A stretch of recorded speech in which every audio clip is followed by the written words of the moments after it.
안녕하세요. 지금부터 포스텍 조민수 교수님을 모시고 1위 라이징 스타 인터뷰를 진행하도록 하겠습니다. 네, 교수님 안녕하세요. 안녕하세요. 네, 교수님 먼저 소개 부탁드리겠습니다. 네, 저는 그 포스텍 컴퓨터공학과랑 인공지능대학원 소속에 있고요. 컴퓨터 비전 분야를 연구하고 있고, 네, 컴퓨터 비전 랩을 이끌고 있는 조민수라고 합니다. 네, 그리고 제 부임한 지는 이제 한 4년쯤 되는 것 같아요. 제가 네. 1916년에 부임을 했거든요. 네네. 네, 그 전까지는 인리아라고 네, 국립컴퓨터과학 및 자동화연구소라고 할 수 있을 것 같아요. 거기서 일을 했었고, 네, 거기 파리의 고등사범학교에도 같이 조인트 멤버로 있었고요. 네. 네, 그리고 공부는 네, 고향은 부산인데 이제 고등학교 이후로 계속 서울에서 공부를 했었고, 네, 서울대에서 학사랑 박사를 받았었고요. 네. 회사에 약간 근무하기도 했었어요. 제가 학부 네네. 마치고 네, 네. 이거는 네, 특별한 근육사항은 없는 것 같네요. 네. 네. 교수님 혹시 주요 연구 분야에 대한 소개와 동향에 대하여 자세한 말씀 부탁드립니다.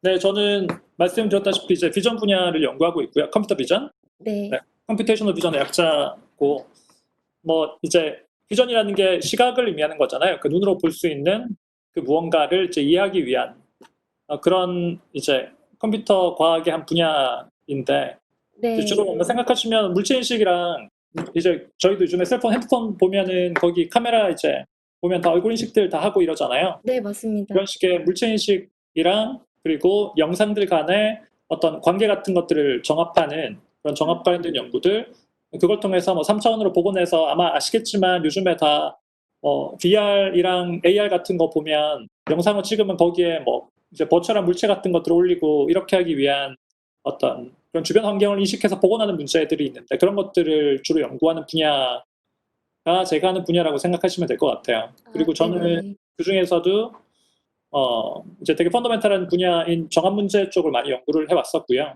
그래프 기반의 네. 정합 쪽을 많이 연구했었고, 지금도 하고 있고요.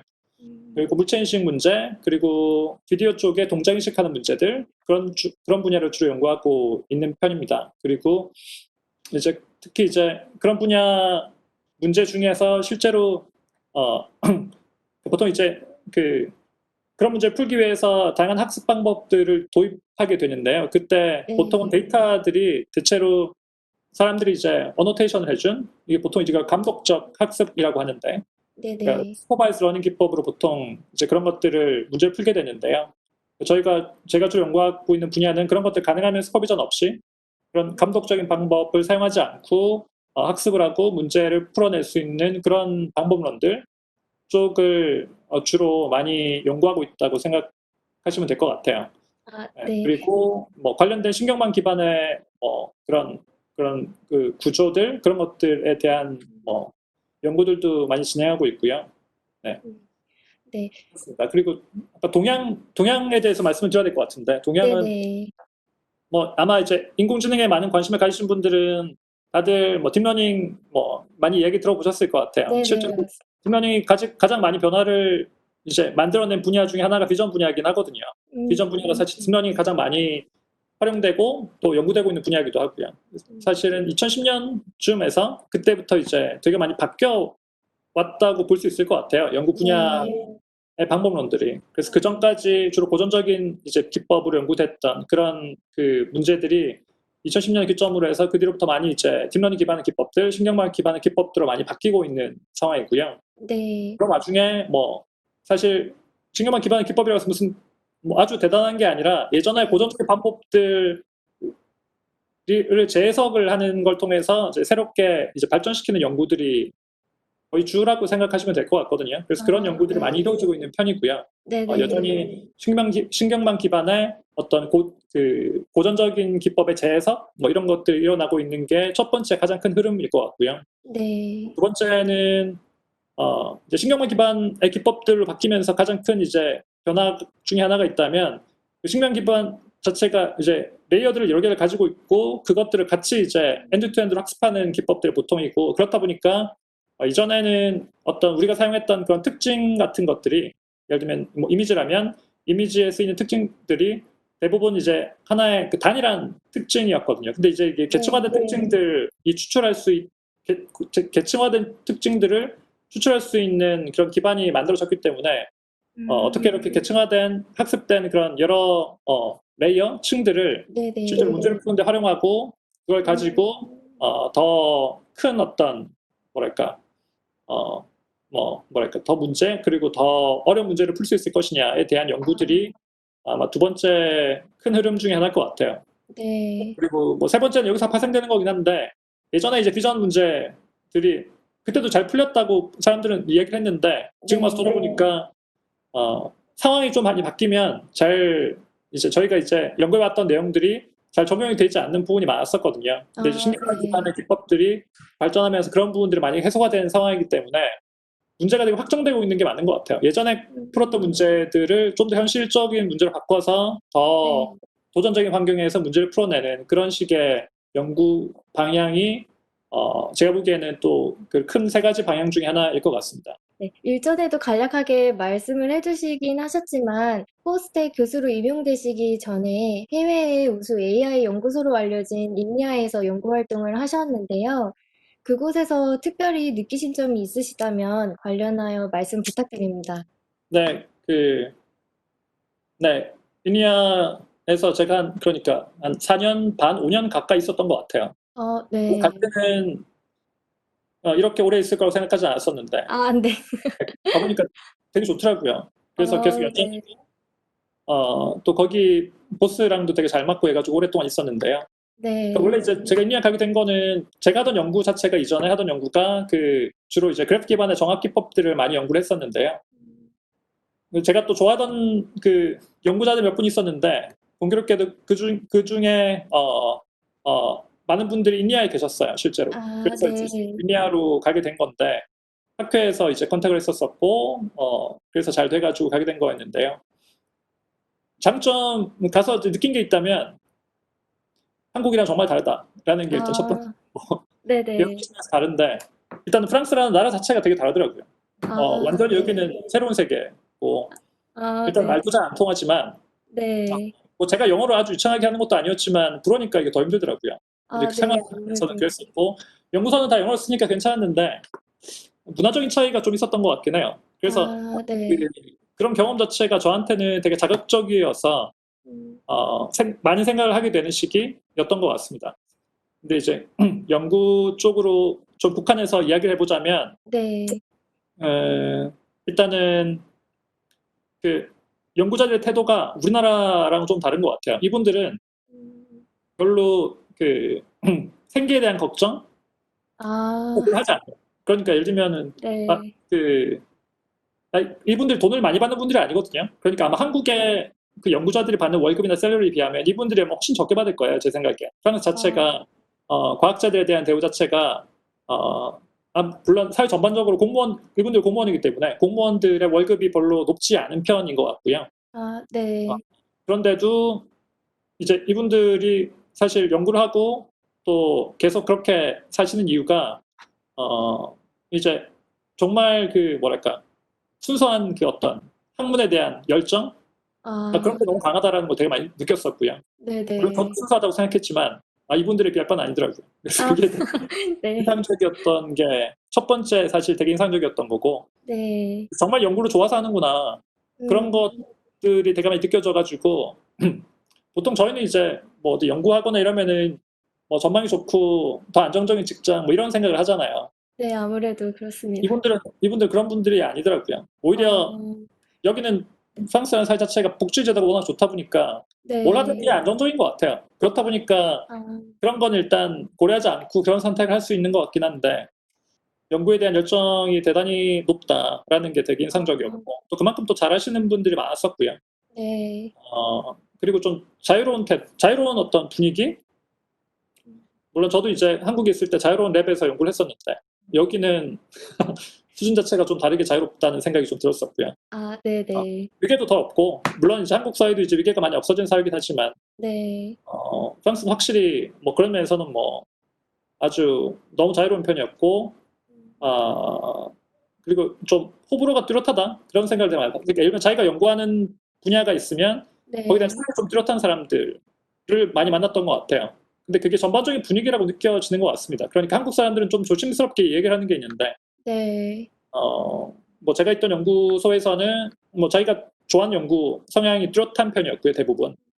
그게 아닌 거에 대한 어떤 뭐랄까 가열찬 어떤 그런 뭐랄까 아주 솔직한 표현 그런 아 것들을 보이지 않는. 네네.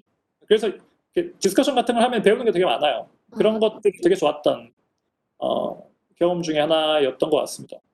그리고 연구 외적으로 보면 뭐 일단은 도시가 너무 예쁘다. 아 네, 네. 파리에 저도 중심가 근처에 살았는데 건축이 정말 중요하다고 느꼈어요. 그러니까 이제 네. 저도 한국에서 그래도 계속 저도 고향 부산이긴 한데 부산도 사실 큰 도시니까요 나름. 계속 네 도시에 맞습니다. 살았는데 파리는 정말 이쁘더라고요. 어디 가든 음 걷는 거나 그러니까 뭐 어디 이제 식사를 하거나 이래도 보통 다 바깥에 사람들 많이 앉게 되는데 이유를 알 것 같아요. 네. 왜냐하면 워낙 건축 자체가 이쁘고 이러니까. 그리고 그렇다 보니까 사람들의 태도 자체도 좀 더 뭐랄까 미적인 여유로움이 있던가요? 네 그렇게 바뀌는 게 좀 있는 것 같아요. 아 어, 네네. 그런 것들을 좀 더 그러니까 예를 들면 뭐 집 바깥을 가꾼다거나 저희가 보통 아 한국에서 집 안을 가꾸잖아요. 바깥을 가꾸진 않잖아. 네 근데 맞습니다. 다들 집 바깥 가꾸고 이러는 거에 되게 중요. 그 마을에 뭐 예쁜 마을이라고 뭐 이렇게 상 받고 이런 거 되게 좋아하고 네네. 이런 태도 자체가 되게 뭐랄까 뭐 신기했었고 그리고 또 음 좋았었고요. 되게 다문화적인 분위기. 그러니까 이제 뭐 여행 가보신 분들은 아시겠지만 그 인종들이 되게 다양하거든요. 거기가 원래 식문지를 네. 많이 거느린 국가기도 했었고 지금은 사실 그 영향 때문에 보면은 이제 주로 그러니까 아시안도 많지만 사실 흑인 분들도 되게 많고 그리고 물론 미국 분들도 또 많이 와서 연구를 하시거나 또 여행도 많이 하기 때문에 근데 되게 그 다양한 인종의 그 분들이 모여서 이렇게 되게 융합적인 어떤 그런 분위기를 만들어내는 그런 게 되게 좋았던 것 같아요. 그게 이제 그냥 도시 자체 문화도 그렇고 연구소 분위기도 좀 그랬었고요. 어, 네네. 그래서 친구들이랑 얘기 나눠도 되게 재밌었고 어, 네. 그런 게 되게 인상적이었던 경험인 것 같습니다. 네. 그리고 뭐 같이 파티도 많이 하고 했었는데, 그러니까 우리는 누구 사람 초대하는 걸 되게 어려워하고 이러는데 그냥 이 사람들은 다들 그냥 집에 오라고 해서 같이 뭐 만들고 집에서 막 네. 가져와가지고 대충 격식없이 나누는 이런 것도 되게 자연스러운 분위기였어가지고 그런 거에서도 되게 좋았던 것 같아요. 네. 네. 교수님, 그러면 컴퓨터 비전 분야에서 가장 영향력 있는 국제 학술 대회인 CVPR 2020에서 논문 선정위원으로 활동하셨는데요. 활동하시면서 가장 인상 깊으셨던 논문이 있으셨을까요? 그 사실 네, 그러니까 제가 뭐 CVPR이나 ICCB나 뭐 이렇게 논문 선정위원 에리어 차라고 보통 이야기를 하죠. 논문 선정위원으로 네네. 매년 거의 하긴 하는데 네네. 인상적인 논문을 꼽으라면 사실은 그 논문 선정위원을 하게 되면은 하는 일이 뭐냐면 아시겠지만 그 논문을 이제 뽑는 거긴 한데 제가 다룬 논문들 숫자가 정해져 있거든요. 제 아, 풀이라는 게 네. 있어요. 그래서 네. 보통 한 사람당 물론 학회마다 매년마다 좀 다르긴 하겠지만 보통 한 30편에서 40편 정도까지를 다루게 되는데 그것도 매년 달라지긴 하는데요. 어, 그 좋은 논문보다 안 좋은 논문들이 많죠, 실제로. 왜냐면 아, 떨어지기 때문에. 네. 어, 네.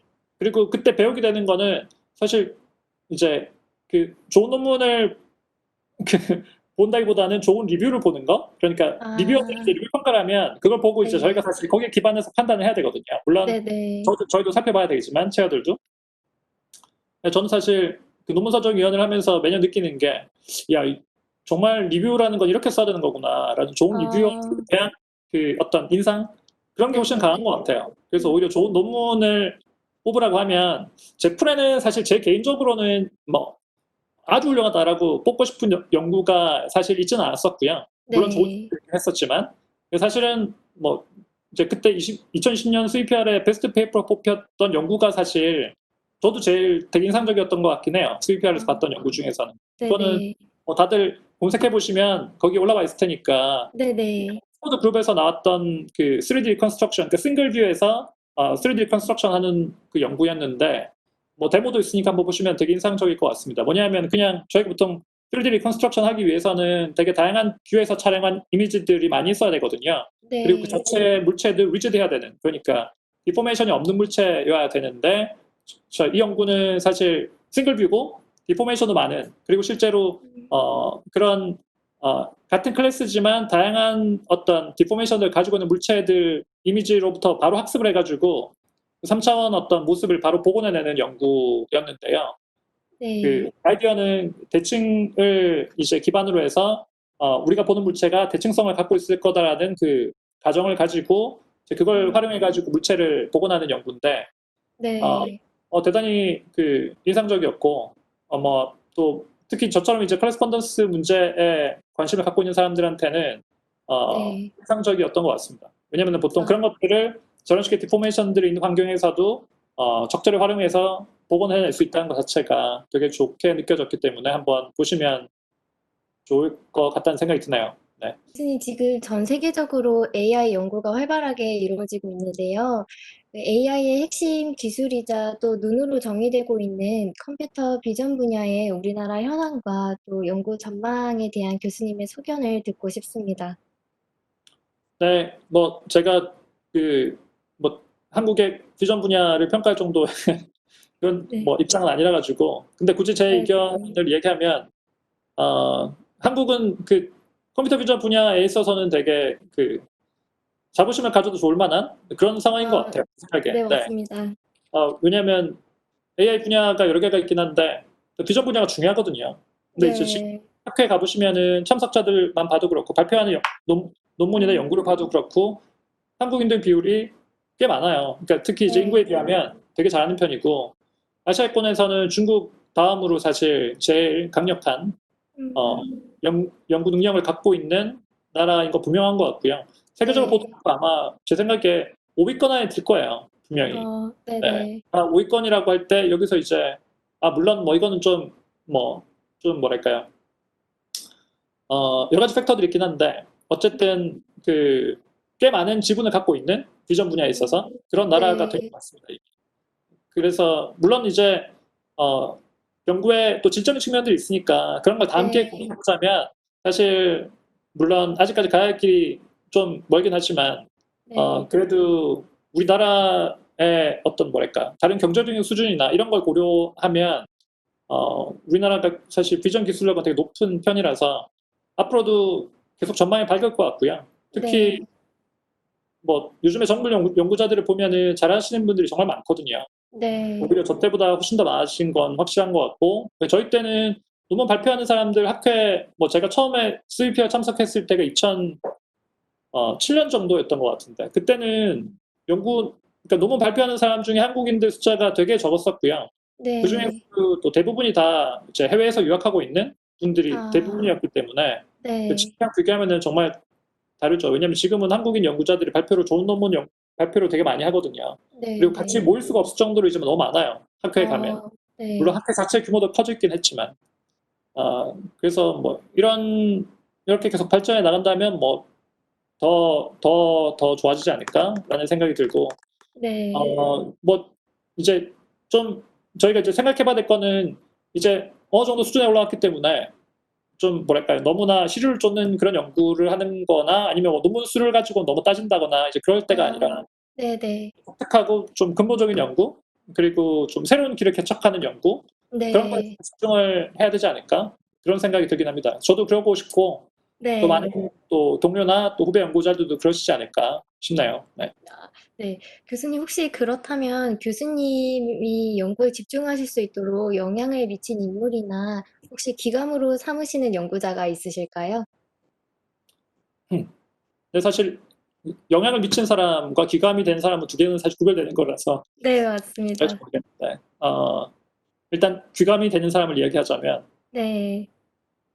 그러니까 가까이 보면 당연히 저한테 이제 저를 지도해 주셨던 분들이죠, 뭐. 그러니까 네. 박사 어드바이저셨던 그 이경무 교수님, 지금 네. 서울대 이경무 교수님이랑 네. 그리고 저 이제 포닥할 때, 저 연구원 생활할 때 계속 저를 지도해 줬던 그 장풍수 교수님 두 분인데 일단은 어, 그 박사 과정 동안에 뭐랄까요? 이게 지도 교수 영향을 많이 받는 것 같아요. 제가 생각하는 방식 네. 자체가 저는 지금 돌아보면 지도 교수님한테 많이 왔다는 생각이 드는데 어, 네. 그리고 그 중에 상당수가 저한테는 되게 중요한 가르침이었거든요. 예를 들면은 연구할 때 항상 그 연구가 정말 즐겁지 않냐고 항상 물어보셨는데 네. 실제로 즐겁게 연구를 하셨어요. 그리고 어, 그때는 그게 진심인가라는 생각이 들기도 했었는데 지금 돌아보면 진심이었을 것 같아. 네, 어, 맞습니다. 그리고 또 그렇게 연구해야 연구가 또 잘할 수 있는 거라는 생각이 지금 돌아보면 또 그랬기 때문에 더 잘할 수 있었지 않았을까 생각도 들고 네. 그래서 연구자가 어떻게 삶의 태도를 가져야 되나 이런 거를 되게 많이 배웠던 게 사실 저 지도 교수님이셨고 이제 포닥 가서는 뭐 또 다른 걸 많이 배웠죠. 그러니까 되게 그 이제 프랑스 사람들의 그 어떤 그 자유롭고 솔직한 어떤 그 어, 앞뒤 가리지 않는 그런 네. 학문적 논쟁적 태도 뭐 이런 거랑 그다음에 좀 더 뭐랄까요? 그러니까 제가 아까 이제 이제 유럽 사람들의 뭐랄까 연구 어떤 철학이 되게 뚜렷하고 정말 좋아서 한다는 걸 많이 느꼈다고 했잖아요. 네네. 저 어드바이저였던 잠봉스 교수님이 되게 그런 편인데 그래서 연구를 업으로 삼는다는 게 저런 거구나라는 거를 그 설명 어, 가까이 보면서 되게 많이 느꼈던 것 같아요. 네. 그리고 이게 뭔가 이슈가 나오면 그거에 대해서 아주 끝까지 잡고 물고 늘어지는 그런 어떤 태도 뭐 이런 것도 되게 많이 네. 배웠었고 끈질기게 그리고 워낙 또 약간 천자적인 분이시기도 했고 그래서 그런 거에 대해서 네. 배웠고요. 어, 그리고 뭐 멀리 보면 제가 네. 좋아하는 연구자들은 저희 세대 때 스타들이죠, 뭐 비전에. 그러니까 뭐 이건 되게 고전적인 책이긴 한데 데이비드 마라고 비전 분야의 초기 연구 찾았던 분의 책 자체가 사실 저한테는 영향을 되게 많이 줬었고요. 네. 그 비전이라는 책이었는데 그 책이. 그리고 뭐 제가 연구 시작할 때 뭐 가장 연구를 잘하셨던 그 스타 연구자분들 뭐 앤드류 주점은 지금 옥스퍼드 그룹에 있고 뭐 지금 또 제가 인디아에 있을 때 같이 연구하기도 했던 코델리아 슈미드라고 네. 이분은 여성 연구자신데 되게 잘하시는 분이고 제가 그때 주로 이제 정합 연구를 많이 했었는데요. 어, 네. 그때 이분이 예전에 그 정합 연구에 기반이 됐던 그런 로컬 피처 인베리언스 이런 것들을 음, 주로 많이 연구하셨던 분이셨는데 제가 연구할 때 영향도 많이 받기도 했었고 그리고 실제로 같이 연구도 뒤에 하기도 했었기 때문에 네. 저한테는 되게 좋았던 경험이었고 그리고 이제 이런 매칭 커널 쪽 많이 연구하셨던 분들 영향도 많이 받았었죠. 그러니까 장펑스 교수님이 제가 지도받았던 장펑스 교수님이 그런 분 중에 한 분이셨고요. 네. 그리고 뭐 연구 생활하면서 만났던 사람 중에는 그 알렉세이 프로스라고 음, 지금 이제 CMU에 있다가 버클리로 옮긴 걸로 알고 있는데, 네, 네. 아마 혹시나 뭐그 사이클겐이라고 많이 아실 거예요. 이제 네네. 그걸 만드신 분이죠. 근데 그분 그거 말고도 이전에 인식 관련된 연구를 되게 많이 하셨거든요. 되게 재밌는 네. 연구를. 그래서 뭐 그분한테 같이 이야기 나누면서 받은 영향도 꽤 있었던 것 같고, 돌아보니까 되게 많네요. 네, 네. 그, 네, 뭐 그런 것 같습니다. 그리고 뭐 제 인생에 영향을 미친 분들도 따로 있긴 한데, 뭐 그런 네. 거야. 네. 말하자면 너무 길어질 것 같아서. 네. 네네. 이번 질문은 다소 재밌게 느껴지실 수도 있겠는데요.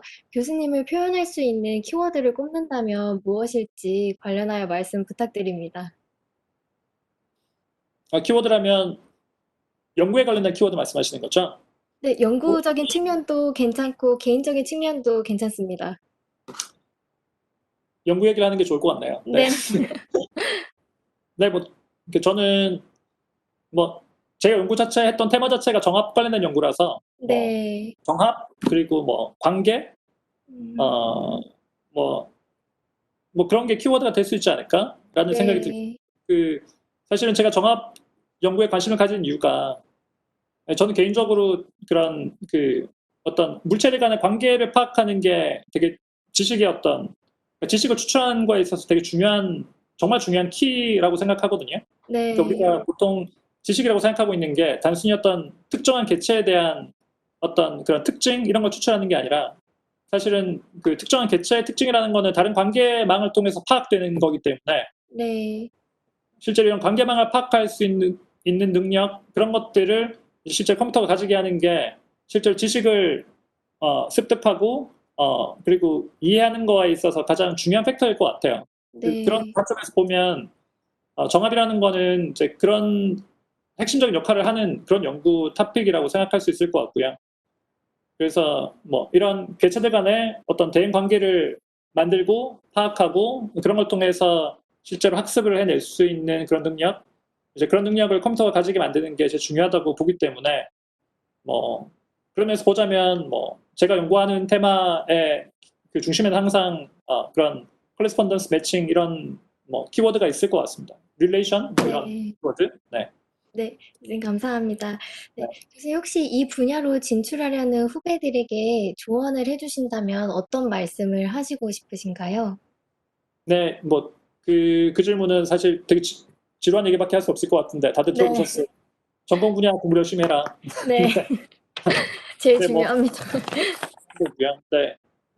뭐 또 다른 뭐 좀 더 다른 얘기 하자면 그 이론과 실제 균형 이런 걸 추구해야 된다. 뭐 이런 거. 네. 보통은 사람들 되게 성향이 다 다르잖아요. 되게 이론적인 것만 되게 좋아하는 사람이 있고 어떤 건 되게 실제적인 것만 되게 좋아하는 사람이 있는데 네. 좋은 연구가 되려면 두 가지가 다 같이 균형을 맞추고 있어야 되거든요. 그래서 자기가 혹시나 너무 이론적인 걸로만 치우치지 않나? 아니면 난 너무 이론적인 거 생각하지 않고 너무 실제적인 어떤 것만 너무 따지지 않나? 이런 걸 좀 돌아보고 그 둘 간의 균형을 항상 맞추려고 하는 게 그게 좀 더 좋은 연구를 할 수 있는 어떤 태도인 것 같아요, 저는. 물론 네. 저도 그렇게 노력하고 있고 또 뭐 공부를 시작하는 학생들이 있다면 그걸 좀 그 두 가지의 균형을 항상 맞추려고 노력할 필요가 있는 것 같습니다. 그리고 사실은 가장 기본적인 도구가 되는 것들 수학 공부 되게 열심히 해야 될 것 같고요, 항상. 네. 왜냐하면 우리 생각을 이제 형식화하는 것 자체가 연구의 가장 핵심적인 파트이기 때문에 수학 공부를 열심히 해야 되고 수학을 잘해야 되는 것 같고요.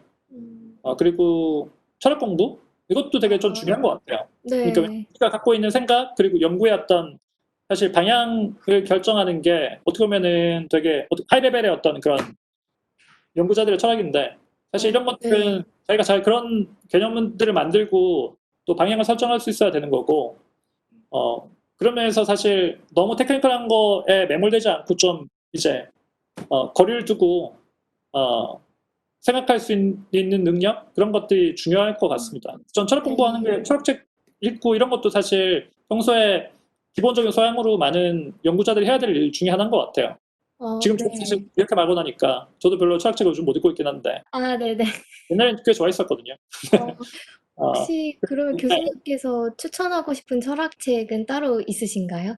그러니까 사실 제가 물론 철학이라고 말하긴 하는데 그렇다고 해서 뭐 무슨 대단한 철학자들의 책이 아니라 저는 사실 과학 철학 쪽을 많이 좋아했었고요. 아 제일 네네. 제가 제일 좋아했던 사람은 마이클 폴라니라는 그러니까 네. 우리나라에 근데 이 사람 책이 별로 번역이 안 됐을 거예요.